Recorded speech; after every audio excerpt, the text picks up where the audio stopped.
there, my name is Stacy Phillips, and this is my video log for Monday, August 12th, 2013. I wanted to take a little bit of time this morning. This morning's topic is kind of just discovering a little bit or exploring a little bit of what we are capable of. And I'm going to take this to a personal level for myself. You're talking about my journey. We really don't give ourselves credit for, or we don't, when we view ourselves, at least I know this was me, but back before I lost my weight this time around and got healthy, I really didn't give myself much credit for anything. I viewed myself, I believe, as weak or weak-willed, or no self-discipline, or the things, the words that I framed my perception of myself, the words that I would use, really were kind of demeaning, and they really shortchanged myself. I shortchanged myself a lot in what I was capable of. I did not have a realistic view, put it that way. I did not have a realistic view of what I was fully capable of, and how much of a force I could actually be in my own health. A dominant force.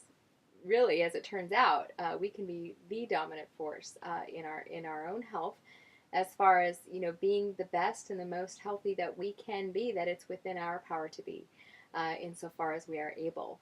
Doing the best with what we have. And before I began this last journey, I think I really had a view of myself that really came up short. And it took someone else coming alongside me, and really believing in me, in a sense of maybe giving me permission to expect more of myself, and that's okay, and that sometimes we will fall down, and that doesn't mean we have to stay down.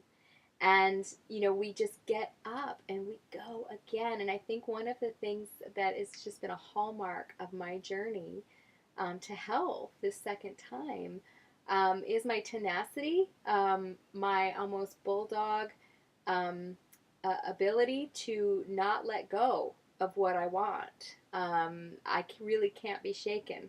And I'm going to give myself a little bit of credit for that, because I think that is a trait that it can, if it's misused, it can be misused to a fault. It can be my biggest weakness also. Our strengths have that tendency to, if they're pushed in the wrong direction, or pushed to an extreme that focuses on the wrong things, they can be our biggest weakness also. So I wanted to use that tenacity and that stick-to-itiveness, and that, I wanted to use it in a realistic way, but I wasn't giving myself credit before this journey on what realistic meant. So we all need inspirations. We all need people that we can look to say, hey, they did it, or they believed in me, or even if they don't know us, they did this thing. If we can't sit down and have a conversation with them and talk to them about how they did it, and what their mindset was and all that, we can look at them even and go, wow. And I have several heroes. One of my heroes is Brenda Warner, and she is Kurt Warner's wife. I tell her this every time I see her, that I get the opportunity to see her, that she is, a modern day hero for me. She believed in me back when I had lost faith in myself. She and her husband and their foundation took us on a Make-A-Wish trip. They co-sponsored with Make-A-Wish back in 2009 to Disney World with my son, because my son got a kidney transplant when he was 3.5. Very successful kidney transplant. We're very grateful for that. And so when he was 4.5, we went to Disney World with 8 other families. I believe it was actually 7 other families. I think one of the families got sick at the last minute. So there were 8 families and the Warners with all their kids, and we were bombing around Disney World, and it was just great.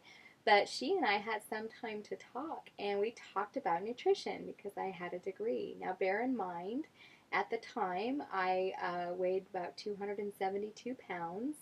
I was 5'3", so I was super obese. I was in the highest clinical level of obesity that there is, even beyond morbid obesity, which is hard to believe, but it's true.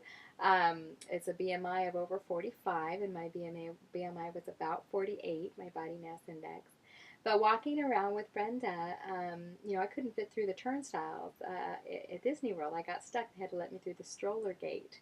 But walking around with Brenda, she really said, Stacy, it is never too late to become the person that we might have been. And here I had just come off of losing and regaining 140 pounds. And so that was like that was the last thing that I would have come up with myself. So, in the depths of my despair, I was depressed, obesity-related depression, having, viewed it as just one epic failure. I felt like I was the Titanic that had gone down, and that really the purpose of my life was to serve as a warning to others. And that was about it. And it was pretty bleak. But she stepped into that, and she really said, it's not too late for you. You can become the person that you might have been. And that really allowed me to tap into my courage that I had remaining in me, that I could actually do that. I could actually become the person that I might have been. And, one of my next inspirations is Henry Cavill. And I know my husband doesn't like me talking about that. He gets a little jealous, so that's okay. Honey, I'm sorry. Henry Cavill, whenever I see an interview of his, a very thoughtful interview, what really strikes me, whether it's in print or like a YouTube interview, what really strikes me is his dedication to his craft, and his dedication to his personal mission. He got up at 3 a.m. to do his workout so that he would look right in his Superman suit for the rest of the day, which would turn out to be a 15-hour, shoot. People who worked with him said he was there at 5, spot on at the studio, and was the last one to leave. Never complained. Just put his heart and soul into what he was doing. And really, I look at that kind of dedication, and my alarm goes off at 4:30.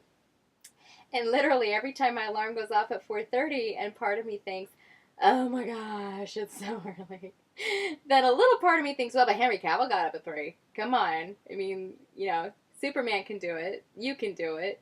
So I get up and get my coffee, get my shoes on. I get out the door. I do my thing that I've decided to do. But heroes and inspirations, modern day, they're great to have, because I think they awaken in us a little bit of a spark of, well, here's somebody who did it. Here's somebody who's doing it, or here's somebody who believes in me, or here's somebody who, recognizes that potential that I have to do something great with my life, to be the best that I can be. That's in my God-given potential to be the person that I can be, that I've always wanted to be. And so, if you're out there and you're thinking, you're coming off the heels of perhaps gaining your weight back, some of it back, or all of it back. Know that it is never too late for you. It is never too late until our life is over, and then we don't have any second chances beyond that.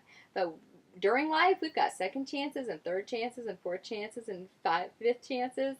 I can't tell you how many times I restarted because of my bulldog tenacity. How many times I restarted, and then today will be the day. And only to come up on a challenge that I wasn't particularly ready to handle. Just to pick myself up off the floor the next morning and say, today is the day. They say insanity is repeating something over and over again, expecting different results. Well, I guess I'm a little insane because I expected different results because I knew that I was in charge of me. So, and that I could continue to work at it and work to be the best person that I could be. So anyway, like I said, if you're coming off the heels of a major blow to your morale, to your soul, if you're kind of grieving that you are starting yet again, let me encourage you. This is exciting. I mean, this is the place this is the moment, this is the day to change your life and to change your orientation toward health. And to see what you want to create with this process and this journey. And it's exciting. It is an exciting, wonderful, joyful journey. So join me on it, and let's go be the best people that we can be, literally. Thanks. Have a great day.